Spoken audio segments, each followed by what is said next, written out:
जीवन में सर्वदा दुईटी लोकों पाखु आम शिखा दरकार। सर्वप्रथम जी जीवन सफलता पाई आम या शिखिपर जे कौन करवा दरकार। आउ द्वितीयतः आम असफल व्यक्ति पाखु शिखिपर जे कौन न करवा दरकार। नमस्कार, मु जशवंत। चलते एक छोट कहानी शुणा।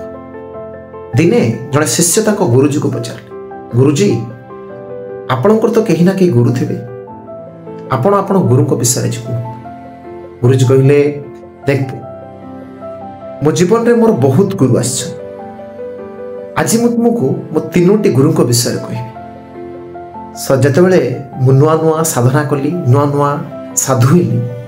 दिने कौन है संध्या बेले मु ए गाँव अन्य गाँव जाऊँ।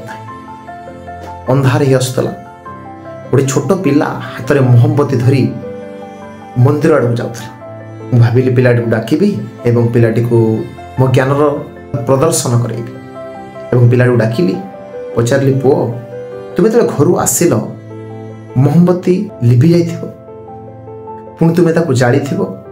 पिलाटा हाँ हाँ। गुरुजी कहले, मते ताले कुह जे ये जो मोहम्बतीर ज्योति ये प्रकाश आसिला केउठु। पिलाटी संगे संगे मोहम्बती की फुंकी लिभेदेला एवं कहला, गुरुजी मते कहतु ए ज्योति ए प्रकाश गला गला बेले आप देखिंट कि? पिलाटीर एक कथा शुणी मो पिला या शिक्षा कली जे केबे अहंकार केबे गर्व देखे कथा। निजर ज्ञान को कोठी देखे हेबा उचित नुहे। निजर ज्ञान को तेमे ठीक भाव में यूज करबा, प्रयोग करबा, ताला निश्चय सफलता पाई पारे। से पिलाटी मो प्रश्नर उत्तर ठीक मोर ढंगर देला। किछि दिन परे मो भ्रमण जाउथबा समय देखिली जे गोटे कुकुर पोखरी पाखरे कौन पानी पीवा चेष्टा कर पानी पाखक जाउची, पुणी फेरी आसुची। जिते से पानी पाखक जाउची ताकू लागुची कि अन्य जड़े कुकुर कहीं प्रति भुकुछंती, किंतु प्रकृत में से पानी रे जहाँ देखुची तार प्रतिबिंब को देखुची। एमिति बारंबार चेष्टा करिबा परे से भयर फेरी आसुची, भुकुची। मुझे पोखरी पाखरे ठिया सब देखुची। 10-12 थर एमती कलापर कुकुरटी कौन कला ना पोखरी भितर को डेई पड़ा एवं पानी पीला। बहुत शोषरे थिला, आनंदरे बाहर को आसिला। से दिन मुझे शिखिली जे डर आसीबो, तुमको बहुत कार्य एमती आरंभ भय लगे, किंतु से डर को सामना करी ताकू यदि तुम्हें ठीक उपाय ठीक प्रोसेस से कार्यटी को करिबो ताले सफलता तुमको निश्चय मिले। तेणु कौन कार्य करने पूर्व भय करवा उचित। आउ थे कौन है मु गोटे गाँव अन्य गाँव जाऊा समय देखिली गोटे लोक गोटे कांथटे को भांगुची।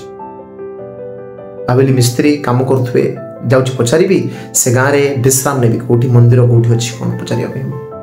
पचारि, मिस्त्री महाशय आपण मते कहीपर कि मंदिर केउठी अच्छी? मु बहुत दूर आसी, बहुत थकी जाइछि। लोकटी हसी हसी कहला, मु मिस्त्री नुहे, मु चोर आगे कांथ भांगुची चोरी करने। बाबाजी कहले, ठीक अच्छे, मत कहतु मंदिर केउठी अच्छी?